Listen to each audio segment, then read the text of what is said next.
All right. Tanner Williams, welcome to the show, dude. Thanks for coming in person. Thanks for having me, Nick. Oh, Absolutely. it's a pleasure. It's my pleasure, dude. Thanks for coming in. So, guys, let me give you a rundown on Tanner Williams, okay? How old are you, man?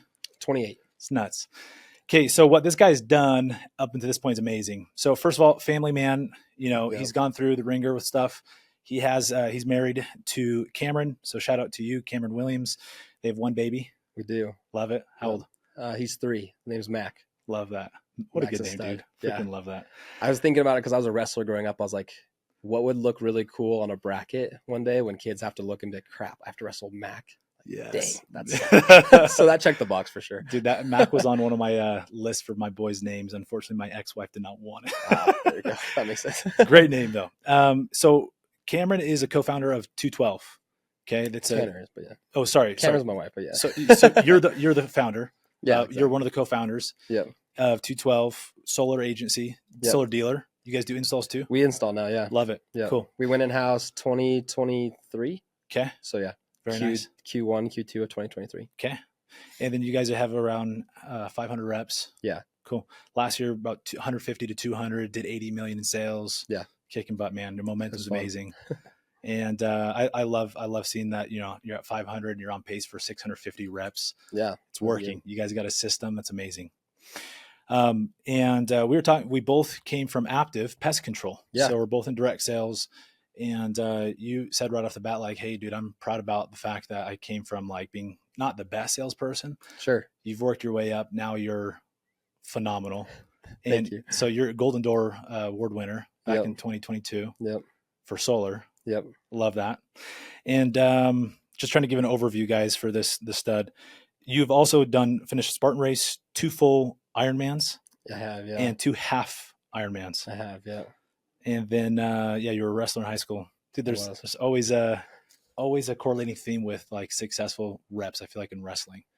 I actually, do you know Mikey? Oh my gosh, Mikey Lucas. Yeah. I was on his podcast. It was like, I think it's just for Golden Door winners. Yeah. You've probably been on it, or you will be soon at least. But yeah, I was listening to a bunch of his podcasts just in preparation to be on that one. Yeah. And there were like 6 of them that were all wrestlers at one point. I was like, Look dang. at that. So yeah, wrestlers are studs. They just have to, between like the dieting and just the mental warfare you go through as a wrestler, I think they produce warriors for sure in life. I love that, man. Yeah. I love that.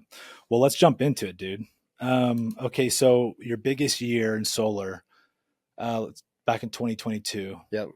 The year prior to that, like what led up to that? Yeah, so that first year, 2021, we had just started. At the time, it was literally called Aptive Solar still. Okay. We had just started. I had a team of like 8 people, very small. We had one other group in Dallas, Texas, I think. So we had less than like 30 reps total in the entire company.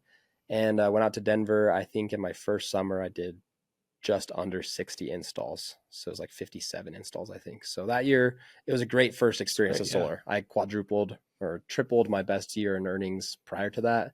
And obviously my solar belief, my conviction in solar went through the roof after that point, So yeah, that did that. Had big ambitions to recruit. We recruited a lot of people. I happened to be one of the leaders that got to benefit a lot from that because I was just so early on. Got to work with amazing guys. And then that next year went out and led a team with Caleb Patterson. I don't know if you know him, but absolute stud. He ran phenomenal teams in pest control as well. I learned a lot from him on how to just run great teams, but we were able to execute. Him and I both sold 140, 150 accounts in one summer, and I ended up golden dooring because I had a little bit of some blitz stuff to help me. So yeah, so that's another thing is, dude, you did a solar golden door in 4 months. Yeah, which I've broken down the numbers because I've done it myself, and I know how hard it is. Yeah. Okay, mine was in 6 months. Yeah, and most people in the industry do it in 12. That's the thing. Most people that get a golden door, they have 12 months of time, and to get it in 4. It was definitely stressful. I felt the pressure. Yeah, for sure. But I worked harder that summer than I probably ever had, and it was super beneficial. Obviously, it was super rewarding, but it was tough. I love that. Tough. So before you started managing a team, you said you had around 8 people that first summer in solar. Yeah. And you quadrupled income. What with that? Like, how much were you making?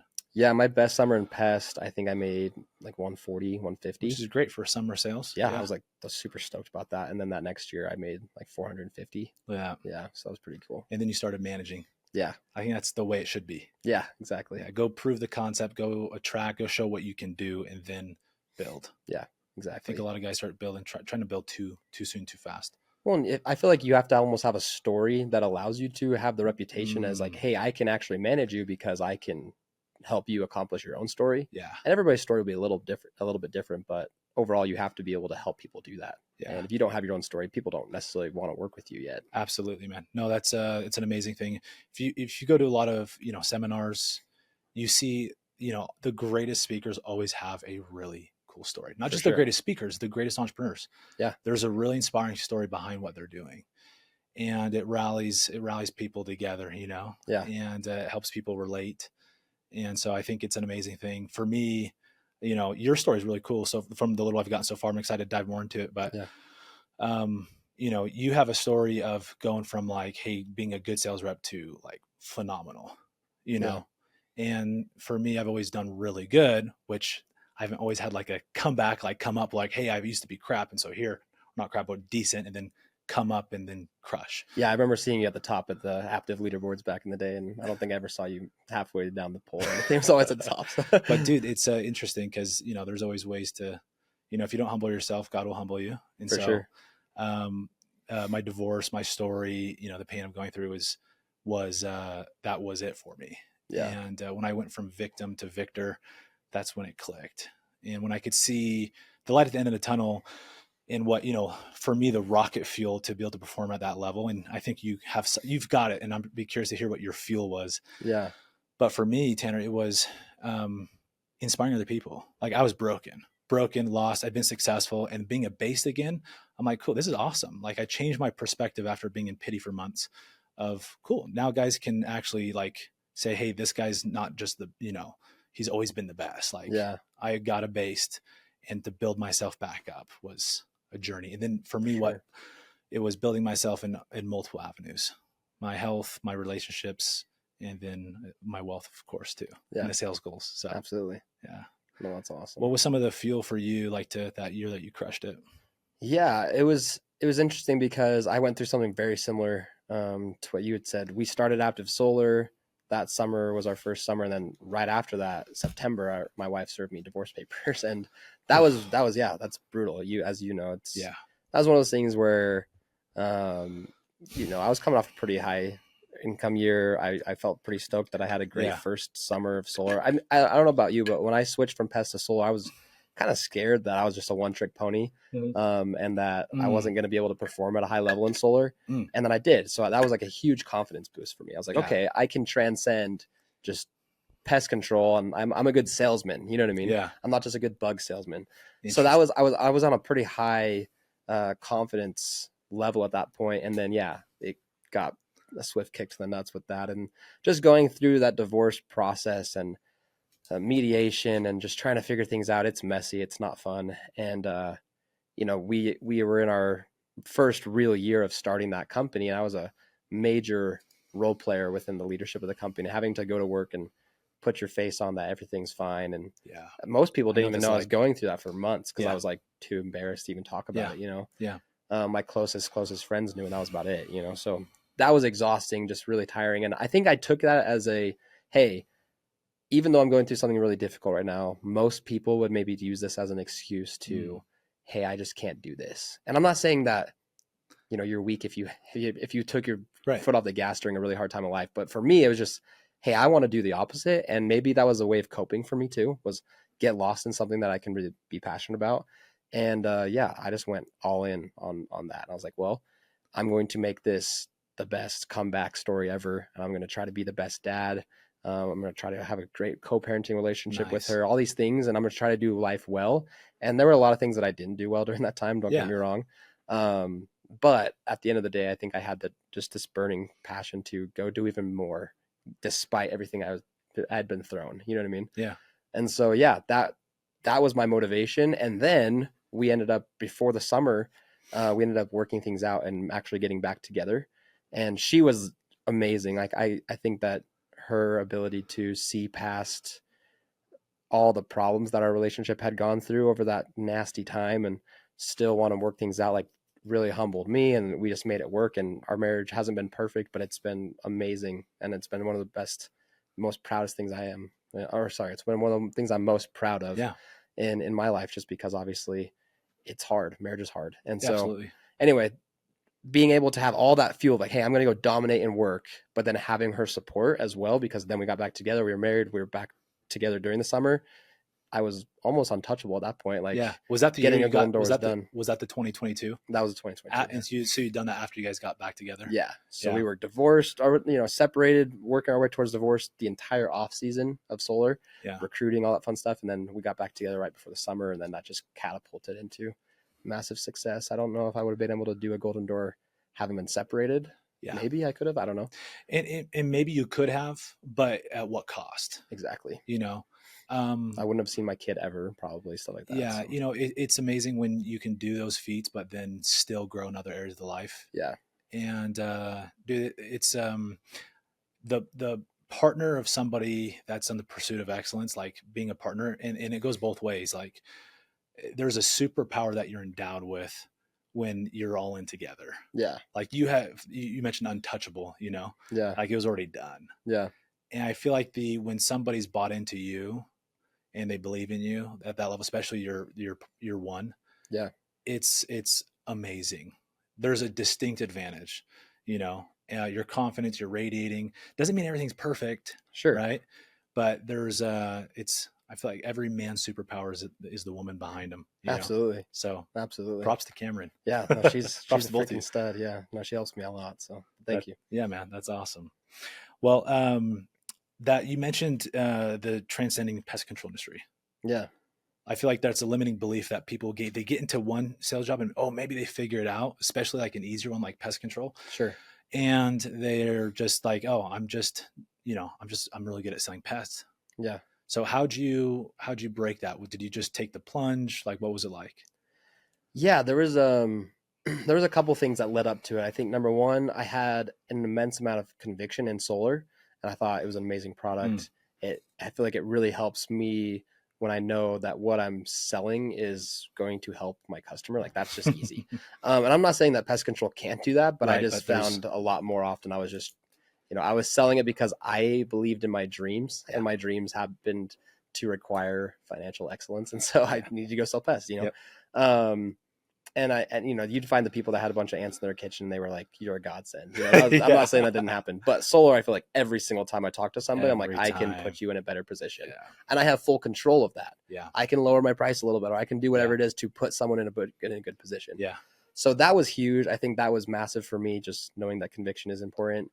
But I also just had a little bit of a chip on my shoulder. I think a lot of people had always looked at me as like, hey, obviously Tanner's above average, but I always kind of saw myself, and I felt like a lot of people saw me as like below average of the above average people. I love that. I always pick up on things very quickly. Like I remember with sports, I would pick it up very fast, but like mastering it took me, I felt like longer, and the progression just seemed so slow. And I would always get frustrated with myself, and I'd be like, well, I'm just going to be like a below average, above average person for life. And then I remember I was at a leadership conference, and somebody was speaking, and he was excellent at what he was doing. And I was looking at him like, he put his pants on the same way I did today. Like he's just a normal human being. I remember watching him stutter over words in his training. And I was like, this is the guy that I look at as like a god almost when we were out in the summer. And he's just like a normal dude. And this question just kept on coming to my mind. Like, why not me? Why not you? Why not you? Why not you? And I was like, yeah, why not me? So I finally just kind of, in a way, bucked up, I think, and just like, you can do big, hard, difficult things and stop limiting yourself to kind of like what you were saying with transcending industries. I think I was limiting myself to the type of performer I was going to be. And once I took the lid off that, like, yeah, I started accomplishing things way faster. But I was also willing to pay a bigger price. I think that is true. It correlated. I had to do things that I had never done before. How so? Training and investing in myself personally. Like I started spending not just like hundreds, but like tens of thousands of dollars into coaching and getting mentorship. I did Taylor McCarthy's Knockstar program for 18 months. There's a lot of things that I did to invest into myself. I started doing marathons, Ironman, stuff like that to like push myself in areas that I'd never pushed myself before. And then all of a sudden the results started happening. And it wasn't a shock to me because I was like, I feel like I'm I've been paying the price required to accomplish this. I didn't feel like I deserved it, but I felt like, hey, I'm doing things to make myself become better. And those things just keep on compounding at this point, which is fun. Oh, absolutely, man. Dude, there's so much to unpack there. Yeah, sorry, I talked So for a while. no. This is gold. So I narrowed what you said down to 4 things. Tell me if this is right. Yeah. Conviction, For sure. chip on the shoulder, power and proximity and seeing other guys do something. You're like, hey, this guy's human. Like I always put him on a pedestal. Like Yeah. he's a chump. Yeah. Look at him. He's doing that. Why am I not doing it? Yeah. And then investing in yourself. Yeah. No, that's it. Would you say it happened in that order? The chip on the shoulder is usually like the first thing. I would say the chip on my shoulder was pretty big. It came from I feel like it came from the proximity, the power of proximity, because I was surrounding myself with people, or I just, I mean, I didn't even purposely surround myself with more people. I just found myself around people that I was very impressed by all the time. Yeah. But I put them at a level of like, oh, I can't do that though. They're another level. I mean? Yeah. I'm just Tanner and they're Nick, and then, but that led to the chip on my shoulder, I think, of being like, well, no, I could do that. How many years was that like that you were kind of in that phase of just performing like high, but not like top level? Yeah, like 4 years, I think. So that's interesting to me. Because my rookie year, I did 70 accounts in like 3 weeks. I only sold for 3 weeks my first year because I got back from my mission like halfway through the summer, things like that. Which is really 70 good. accounts in 3 weeks, and people were like telling me, "Oh, that was amazing," and I was like, "Cool." And then in my next couple of years, I was always like a high performer on my teams, but yeah, like I wasn't competing with Nick, I wasn't outselling you guys. So yeah, that's awesome. So, but what I'm infatuated with is like it took a couple of years before he just popped off. Yeah, well, it actually took me 2 years from like the first time that I had that thought of like, why not me? Yeah, I still sold 1 more year of pest control. I still sold 1 more summer of solar before I got my golden door. So like that even took me 2 years to get to like really believe it. You know what I mean? Yeah. So if you go back, how old were you back then? Like what, 23-ish? Yeah. If you go back and mentor your 23-year-old self, or that time when you're doing pest control, maybe your second year in, to try to get you to what you've done now to get there faster, what would you tell your younger self? I would have I would tell myself to start believing in yourself, like faster, harder, more. You know what I mean? I think there was a lot of self-limiting beliefs that I had, but I also would have said, but you need to earn that. So start doing things to earn that trust faster. Because, I was the kid that I was like, oh, I'm going to wake up and go to the gym at 6, and then my alarm would go off and I wouldn't go to the gym till like 7:38. So it's like, I didn't earn that self-trust to actually act on my personal belief until later. So I would try to progress that timeline. I also would have said, stop worrying so much about investing into real estate and all these things that you're not qualified for yet, and dump that money into personal training and mentors and coaches. Because dude, you're not just saying this because you've heard all my podcasts. No, I'm not. I really was so infatuated with buying my first house, but I wrote off so much in taxes that I couldn't. And so I just sat there with this money in my account for 12 months because I couldn't qualify for a house. And my parents are awesome. They're amazing. They weren't in a position to like co-sign with me. Like I didn't have, that kind of opportunity that some of my friends had to co-sign with their parents, whatever, in their first home. So I just sat there waiting, and I'm like, dang, if I could have put that 60, 70 grand into coaching earlier when I had almost no expenses as like a single dude, how much better could I have gotten so much faster? Yeah. That question rings in my head. I think when you start seeing what other people are doing, you get the proximity, you change your environment. That's like step 1 for me. Yeah. You get around them, you realize, hey, there's nothing too special about them. Yeah. And if you pay, to get higher proximity, you find out how they're doing what they've done. Exactly. And, I mean, if you make 100K and you invest that into real estate, with time compounding, you can make a ton of money. For sure. But real estate's usually a double-digit ROI game. Yeah. You get into self-help, you have the potential to get into quadruple digit. Yeah. Yeah. So, and on conservative end, triple digit. For sure. And so that's the power, is we can increase our active income, which if you can increase that year to year, then you got more to invest continually. Now you can make bigger investments and stuff like that, not just like a single family or home, but you can get into some big boy investments. Yeah. It's amazing. I think, why do you think people, I've talked about this on other podcasts, like, because we've always gone back to this like self-help thing, and like, hey, I would have hired a coach sooner. Where do you think people like hold themselves back from actually pulling the trigger on something like that. Because maybe they see other guys Yeah. doing it, you know. Yeah. Yeah. I think there's two things. One, I've had friends who like I've signed up for coaching stuff and they're like, no, like, and I've been like, dude, you should do it with me or whatever else. And they're like, no, like, I don't really like that stuff or whatever else. And, you know, maybe they just don't like it. That it's Yeah. maybe it's one of those things where for me, I'm just like, there's always something I can be learning. And one of my buddies actually told me, he's like, dude, you're an easy sell for all these like coaches. Like you just sign up. And I think in the beginning, like I probably didn't vet people enough and I just signed up because I was like, there's always something I can learn. You know what I mean? Yeah. But I went into them with that mentality and I learned every single time, you Nice. know? Now I look at it like I'm just always willing to do that. So I think some people are like maybe a little bit more prideful in a sense that like they need to like strip themselves of the pride that like holds them back and like know that, yeah, you could learn something from other people. That.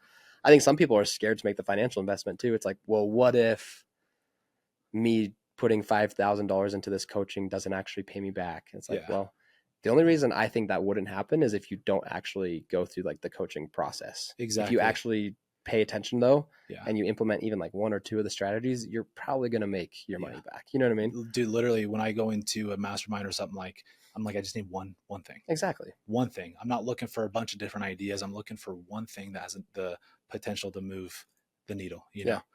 So I'm always front row with my notepad. I'm ready to take notes and stuff because that's all I need. I just need one aha moment to take me to the next level. And the humility is there. You recognize, hey, there's something I can learn from these guys. Yeah. I've seen that consistent theme with, you know, top achievers. For sure. That the humility is there. They don't think they're too hot.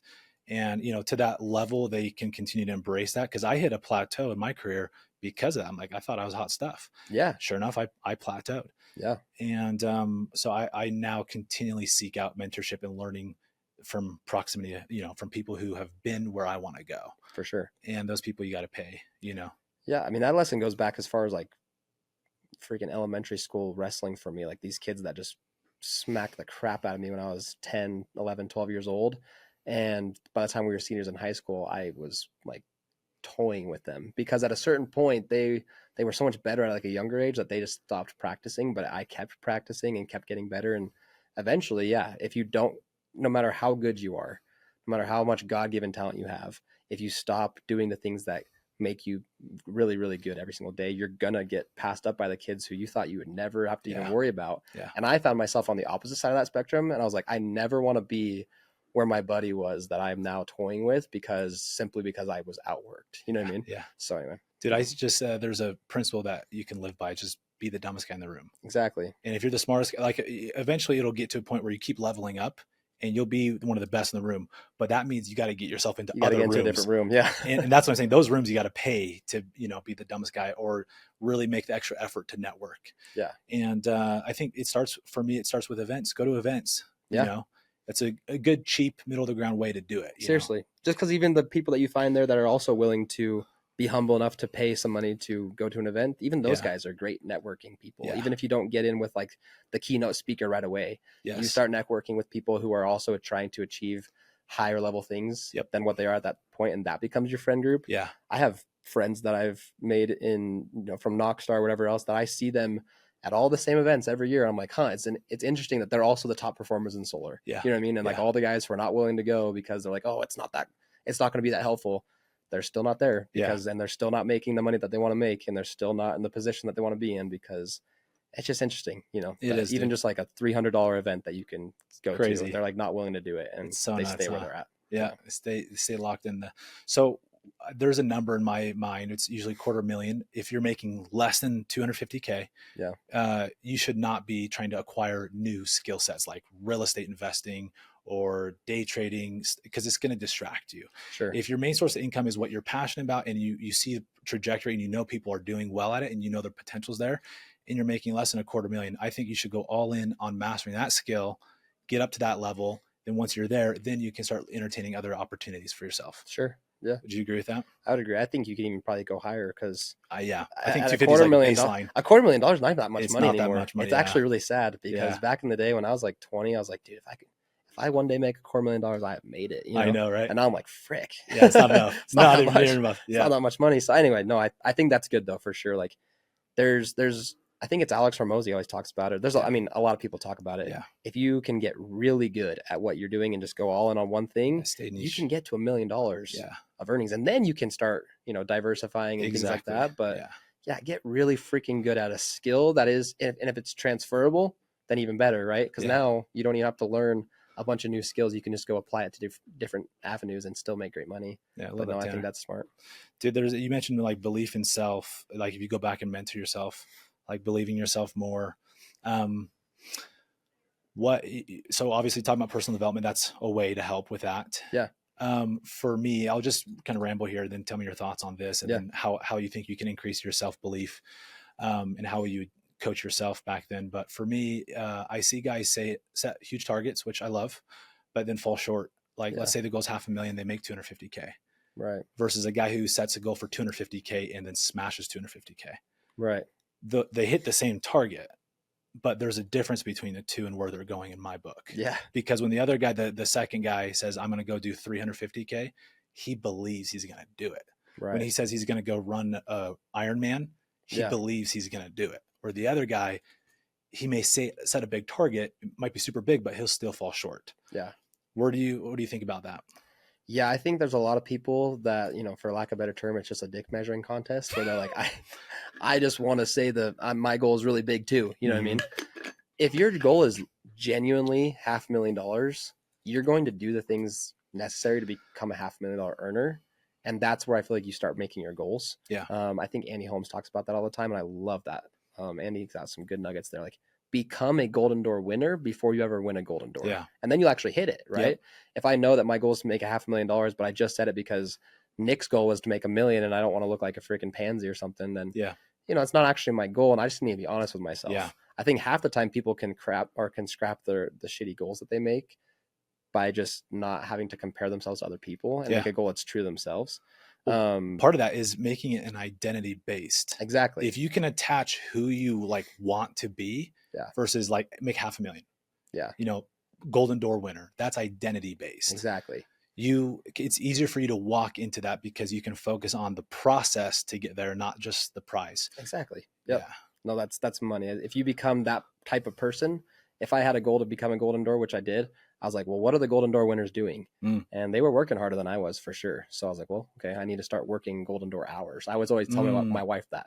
Like, she'd get not mad, but she'd be like, dang, I really wish you weren't getting home at 11 every night. Like, the Golden Door hours, man. I got to get home at, I got to get those 9 o'clock appointments because they're always going to sit. Yep. And they're always easier sales because they're the ones that never get found. So I'm gonna go to every 9 o'clock meeting, and if that means I don't get out of the house till 10:30 and I don't get home till 11, like, that's just the price that I'm willing to pay right now. Right? Nice. Whereas in the past, I was like, 8:30, I should go home, get dinner with the wife. You know what I mean? Yeah. So it's an interesting perspective. You could see those as like low hanging fruit with that perspective. Yeah, exactly. I like that. That's what it was. Yeah. That's awesome, man. And then, that investing in yourself is awesome. I love that. Don't worry, don't chase the distractions of like investing in real estate and stuff. I think a lot of guys fall in that, that bucket. Yeah. It's not a bad thing. It's a phenomenal thing. True wealth is built through real estate and investing. That's absolutely the game. But a lot of the very wealthy people that have built those empires also make more than, and they had years in their career making well over $500,000. Well, and there's so many ways, like buy your first FHA, first time home buyer home. Absolutely. Get into the easy, low hanging fruit investments. Don't be dumb, but at the same time, people get so transfixed on, I want to buy this fourplex and whatever else, and then they don't actually get better at selling. Yeah, it's like, well, if you just got your active income to the point to where you could buy that fourplex easier, then that'd be that's the easier way to do it. Yeah, it's actually going to serve you more long term too. Well, dude, the other thing too is in the process of investing in yourself like that, you're learning other things that are going to grow you. Exactly. And that if you go back and mentor yourself, you say, hey, like I would increase my self-belief, And for me, what I talk about like setting the target and hitting it is because internal, there's this dialogue saying, I do what I set my mind to. I hit my goals. And that guy's unstoppable. For sure. And when you do that repeatedly, you don't have to say anything to people. People know, okay, this person's different. Yeah. And that's how you attract people, which is how you build businesses, which you can also speak for. Yeah. You have to do it. You have to say what you're going to do, and then you have to actually do it. Yeah. And I think that's one of the biggest things that I have learned about self-belief for me was hitting accomplishments and stuff like that was definitely helpful to boost my confidence. But waking up at the time that I told myself I was going to wake up, like people say, I think there's like I think Alex even talks about it. Like, you don't have to wake up at 5 to be successful. Yeah. You just have to do what you say you're going to There do. you go. Because that's where you start to build Yeah. the confidence. And, Yep. I learned that, way, way, way young. I just didn't really start acting on it as much until I wanted to get serious about my Yeah. goals. So, Dude, a lot of people, will blame people around them for not being bought into them, their yeah, goals and what they're striving to do. They just say, hey, if I just had more support, if I had more training, right. dude, if you would believe in yourself more, take more action, you'll get more. Yeah. And I'm a like laser focused on that principle, like attract instead of chasing. For sure. If you want more, become more. And part of building that self-belief is just whatever your target is, just hit it. If your spouse isn't bought into you, why would she or why would he if you don't do what you say you're going to do? Yeah. Hey, I'm going to make 6 figures and you make 90K. Dude, you fell short. Right. So I think the following through on commitments it's part of character, Yeah. and there's self-confidence, which we always portray confidence as salespeople, but true, like the next level is understanding your self-worth. And that comes rooted from, hey, when I tell myself I'm going to do something, I do it, Yeah. and if you fall short of targets, I also not shaming yourself, like just accept it, own it, but then commit to something you can do and then raise the bar. Yeah. I remember when I did a lot of accounts at Pest at Aptive, I had guys come in and say, hey, dude, I want to do like 500. And at first I'd say, oh, let's do it. Like, you can absolutely do that. Yeah. And I was actually derailing them. I didn't realize that, but by Right. like saying, hey, I believe in you, you can do this, I was not helping them out. Yeah. Because they were naive to how much work I put in. Yeah. And so I learned the hard way. And then the following year, my gut people did a lot better. Yeah. And I lowered their targets, lowered the expectations, but drastically increased the inputs. Yeah. And then we started building positive momentum where, hey, guys, we're on track. Their goal was, let's say, 250, right? Or the expectation. But because they started doing 3, 4, 5, 6 a day, boom, we raised the target to 500. Yeah. No, it's so much better for probably like the mental health as well Yeah. of people. Yeah. But no, I think that's money. I think I've seen a couple examples where they had these super ambitious goals and people like, yeah, like the rah culture of sales sometimes like, yeah, you can do it. You can do anything. And it almost is a disservice to them if they're not actually teaching them the exact steps of how to do it and asking them, are they okay with that? Yep. I do this thing with my teams actually every year where I try to have them set the standards for their own team, right? Because if they've set it, now I can hold them accountable to their own standards. Yep. Co-creation. And exactly. And so I'll ask them, what their goals are, things like that. And every year, instead of saying, cool, yeah, we can absolutely 1000% do this, I say, sweet, that's a very lofty goal. I want to be very real with all of you right now. Like that's not easy at all. And what it's going to take is this. And then at the end I say, are you guys okay with that? And there have been times when people are like, I don't know. I'm like, if I can't get buy-in from every single person on this team, like it's not going to work. Yeah. And then, maybe some peer pressure comes in, they'll say yes or whatever. But a lot of times they'll lower the goal slightly. And I'm okay with that. Yeah. Because I'd rather them commit to something that they are actually going to commit to. Yeah, and then, it usually will take care of itself in the future. Yeah. But yeah. I love that, man. So let's transition into leadership recruiting if you're down. Yeah. So you guys have a lot of people there. What things have you learned in the last couple of years since you've blown up? Yeah. You've managed over 1,200 installs this last year or so? Yeah, we did about 1,000-ish installs each year the last 2 years. So nice. Yeah. What's been big? What's been some of the big takeaways from you from transitioning and growing as a leader in the sales industry? Yeah, I think that the biggest thing that I really did learn was leading from the front is so crucial. In what ways? Honestly, in sales volume for me, when I was leading those direct teams, if I wasn't absolutely dominating them in like every way, then they weren't going to be performing at the level that I wanted them to perform at. I really learned like people will do about 50% of what you do well, and 100% of what you do wrong. And so, like my first team that 2021 summer compared to my record-breaking Denver summer, very different work ethics on my part because I knew, hey, like I have eyes are all on me the entire time. Yeah. And I think a lot of times people take like the manager card and they'll say, oh, write it off as an excuse. Exactly. Yeah. If you truly manage systems and lead people, you don't have to do all the manager stuff, and you can hire people to do the stuff that takes away your time to just go perform. Yeah. And there's a time and season for that. Like now my job is I have to inspire leaders to go do that.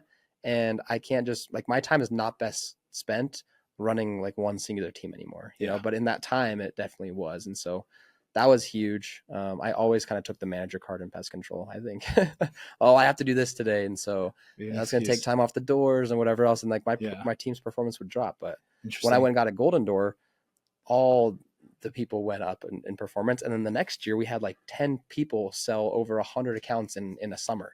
Look at that. And I was like, okay, like that really does work. So that was huge. So leading from the front, high tide rises all ships. Yeah. I love that. That is real. I love that. Yeah. A lot of people have that limiting belief, like, hey, look, I don't have the time. Like I've got to answer all these texts. Yeah. And I've got to put, do all these things. And then so they start writing off excuses. And I feel like it starts with like, they don't want to do the work. For sure. So they're looking for reasons. And I think it starts not with the management, but like, what are they wanting? Because you find what you're looking for. Yeah. It's like when you go buy a certain type of car, you're going to notice that car everywhere. It's because you're looking for it. Yeah. Good or bad, you have negative thoughts, you'll start manifesting those. And so it's so critical that we watch that. Yeah. No, it's huge. One other thing about leadership that I feel like I actually kind of took this more from, I feel like Kobe in a way, but it was just more getting people more bought in on the processes, regardless of the outcome. Nice. And I think Vess actually talks about staying in the middle all the time. Like that was one thing that I remember learning my very first summer from Vess, and every year he would talk about staying in the middle. And I remember too high, not getting too low. Exactly. Yeah. And then Kobe would always talk about like, there's two types of winners. There's the winner that hates losing. There's the winner that loves winning, and both of them are bad. Because the guy who loves winning, like deep down, he fears losing. And if you're just playing out of fear of loss, then like good luck. And then anyway, you know where I'm going with that, but you can watch Kobe and how he played, and that's really is how he played. Yeah. And then being able to apply that to like a team where kids are selling 5 one day and their teammates selling 0, their car partners selling 0. And like, the mental warfare of door to door is ruthless on these kids. And they're 21, 22. They're just fighting tooth and nail sometimes out there, and helping them really buy into the, hey, get married to the process and divorce the results. I feel like that's one of the best leadership things that you can do, is really instill that belief into people, because you can talk about it, but really instilling that is huge. It's one of our core values. It's how big it is for me. That also goes to not just like how you conduct your work and your expectations and goals, but also how you sell. Yeah. If you're married to getting a sale, that's not good. You become manipulative. You're going to get down when they don't buy. Like no matter how good you are with people, you're not going to force people to buy. Exactly. And so to some extent, you got to be married to the results the process, not the results. Yeah. Do not be married to the results, guys. That is a recipe for disaster. And it's interesting when you think about it, because it's like, well, results are the goals. Like I want to do X, I want to perform X. But remember what we said about the identity-based goal. If you have an identity-based goal, your likelihood of achieving it goes through the roof. Exactly. Especially if you have a plan in action. And so the process, like the prize looks like you're out of control. Like you don't get a sale, you're at the low of the solar coaster, right? In our industry. And the way, also for the high achiever, you make 30,000 in a day. Right. It's cool. On to the next day. In fact, for me, I'm feeling, I get hard on myself thinking I didn't knock enough today. Yeah. Tomorrow's going to be dry after making 30 grand in a day. Yeah. And I stay in that lane. And part of what helped me, I don't know about you, so this is what made it easier, was the pain of other stuff. And, having chips on my shoulder, things like that. And being married to the process and who I was becoming made it easy for me to just put the results to the side. For sure. Yeah. I actually found that my summer where I was performing at the highest level and reaching Golden Door, like half the time I didn't really even know where I was at as far as like on the scoreboard until at the end of the week, just because I was so fixated on the next, what's next? Meaning like I was not worried about the outcome of whatever interaction I just had, because it was just on to the next one. Yeah. Right. And I remember I was up against our other team leader. His name's Caleb. I mentioned him earlier. Yeah. We both sold 17 accounts in like 3 days, and neither of us knew what was going on as far as each other's performance, because we were so locked in. Yeah. And our team watched that and they were like, dang, that was crazy. And our That's team's cool. production just went through the roof after that because Look at yeah, that. when you're so married to like just, hey, I want to become this type of person and this type Yeah. of performer, you're able to really buy into that and actually put all the distractions aside, which is that roller coaster that Yeah. so many people just, they quit solar, they quit door to door, they quit sales in general because they can't handle that ride, which Yeah. you don't have to ride it. You can step off that ride. Yeah. It's so true, man. You can step off the ride. I love that. Yeah. Staying in the middle. That's gold. Huge. Um, the expectations too with like when you get married to the result, there's a lot of problems with that. And I don't know why this happens to so many reps, but you really have to have this like etched in your soul, like to go after it and know your KPIs, your stats. Like, yeah, I mean, we talk about this in sales, like being in control of the conversation through asking questions is what you want, Yeah. right? Who has the control usually gets, it Yeah. determines whether or not you get the sale or not. Right. And it's the same with, our life in sales in the sales profession, where if you are just going for the highs of the sale, you're like, hey, we set a goal to sell X amount in a day or X amount in a week. You can have that. But Yeah. dude, for me, I don't know about you. I will actually only set targets based on input based actions. Yeah. So I'll set like a weekly target, but for the day, for my day goals, I almost never set an outcome based Yeah. target.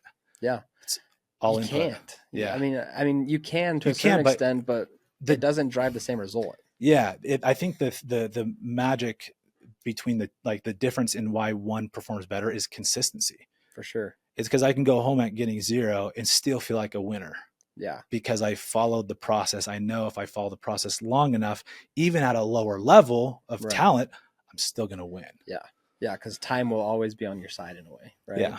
No, I think that's huge because so many people will like look at their goal. I remember there's an example of this kid that was like, I want to do 900 as a rookie. And so he broke it down to like, all right, I need to get this many every day. And then obviously he was not performing at that level every day. So Yep. he's like, He well, now bailed I have out. to do 20 every day. And I'm like, oh, dude, come Yeah. on. Then it's just like this mountain. Like he's Yeah. looking at Everest saying this is impossible. Yeah.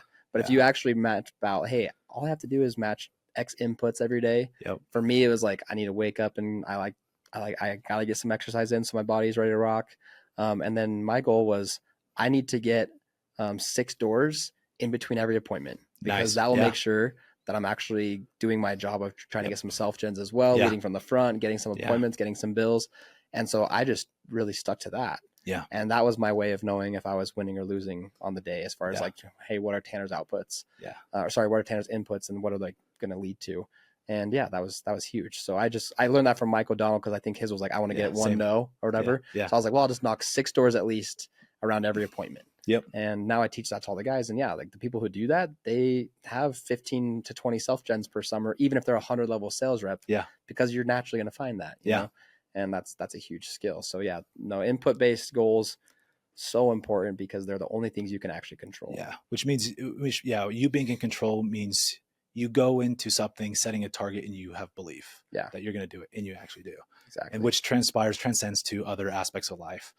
That's awesome, man. That's gold. What you said, that is, I was doing 30 months self-genning in solar here in Utah. And this was exactly how I did it. Was I so much believed in this like act of input that I would show up late to appointments. I'm like, even if I got to an appointment, I was like 5-10 minutes late. Yeah. I would still go knock and to get the input to train my mind, the muscle to go get the rejection and then just play the game. Yeah. And, it's interesting because of that, I actually completely changed how I scheduled appointments with prospects. So instead of saying, hey, I'm going to be here at 2:30 p.m., I said, hey, you're going to be lucky if I show up sometime between 2:30 and 4. Can't guarantee it. See, the dynamic is so different. Yeah. And so because I followed that input and I had to like figure, it wasn't clear. I'm like, how I had all these excuses. I'm like, well, they're going to get pissed off over this. Right. And everything actually worked out to my favor because I learned a new system of scheduling that was at a higher level of efficiency. Yeah. That's actually funny because we had to do the exact same thing to where now, like I was that big guy that was like, oh, let's set just like on the hour. We have to set those schedules.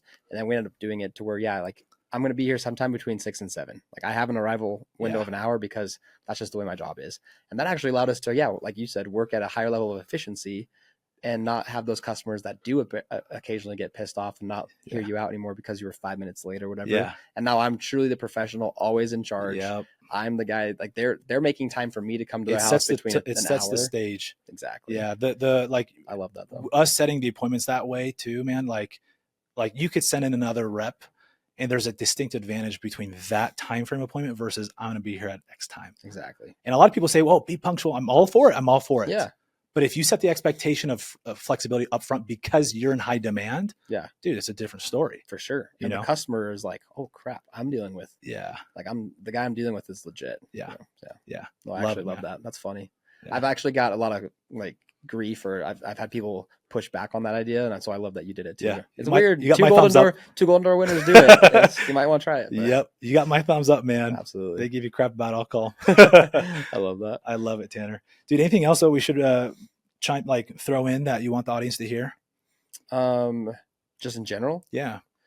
This has been awesome. Yeah, no, this has been really good. No, I just feel like, yeah, there's enough people out there that I think with like the way social media is right now, you have access to watch very successful people every day. Mm-hmm. And like, I'll laugh. Some days I'll find that my Instagram feed or whatever is less productive than others, but some days it'll just be like, I'm like these guys are all just multi-million-dollar entrepreneurs that are pulling up on my screen. And I'll find myself in this sense of like, oh, I am not there yet, and like almost getting down on myself. And I think that's totally fine. Like, I just listened to Wes Pearson with Casey Baugh on their podcast, and I love it because Wes is worth, dude, so much money. And he's, for a lot of us, we look at him like, dude, that guy has made it. He's like a bishop, executive, worth tens of millions of dollars. He's going to be worth a lot more than that probably pretty soon. All this stuff. And I'm like, dude, he's him in a way. And he's like, yeah, like, I just feel like I haven't made it.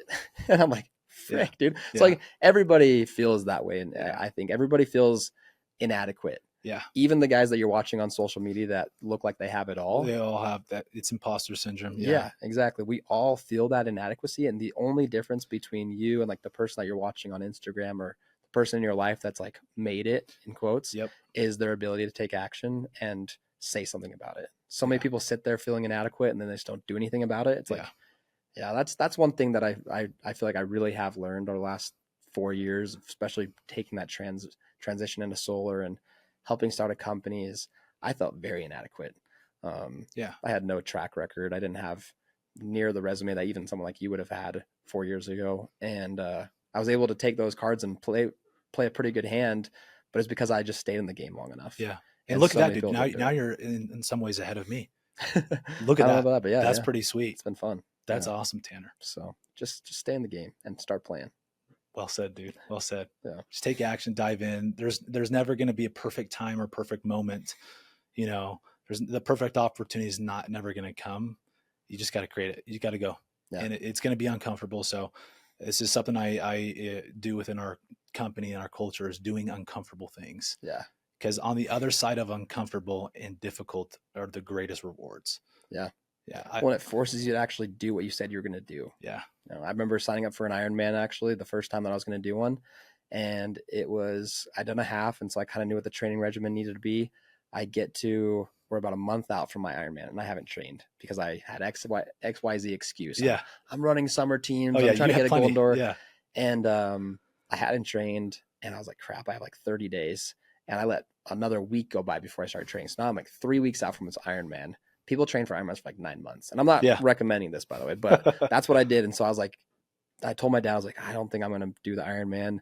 Like, I don't think it's smart. I don't have enough time, things like that. And he's like, well, you know, it's your commitment that you made, not mine. So I don't really care what you're doing. I was like, frick, thanks a lot, Dad. So I trained really hard for 3 weeks. I went and did my Ironman. I finished it, and I literally collapsed at the end. Wow. Like my adrenaline wore off after like 5-10 minutes. I was like shaking. My body like started to shut down.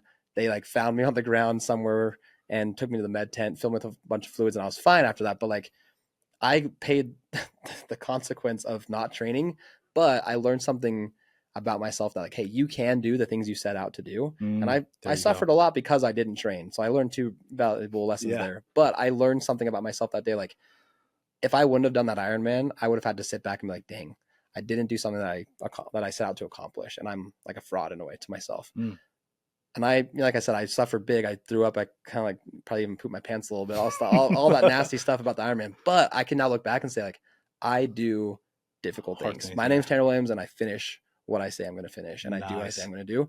Like that's huge. I Yeah. that's like one of my cookies in my cookie jar all the time. Oh So yeah. yeah, You can't argue with that, man. yeah, exactly. I freaking love that, dude. You're Thank you. such a stud. Thanks, man. Thanks for coming on the show. Absolutely. Thanks Really for having me. It's appreciate been it. super fun. Oh, the audience is lucky to be able to listen to you. Where can they find you on social media? What's your handle on Instagram? Yeah, it's it's the Tanner.Williams. Okay, So, perfect. fun The stuff. Tanner.Williams. Yep. Love it. Thank you. Thanks, Guys, man. go give him a follow. Check him out. Absolutely. Thanks, Thanks, Nick. brother. Appreciate it. Appreciate you.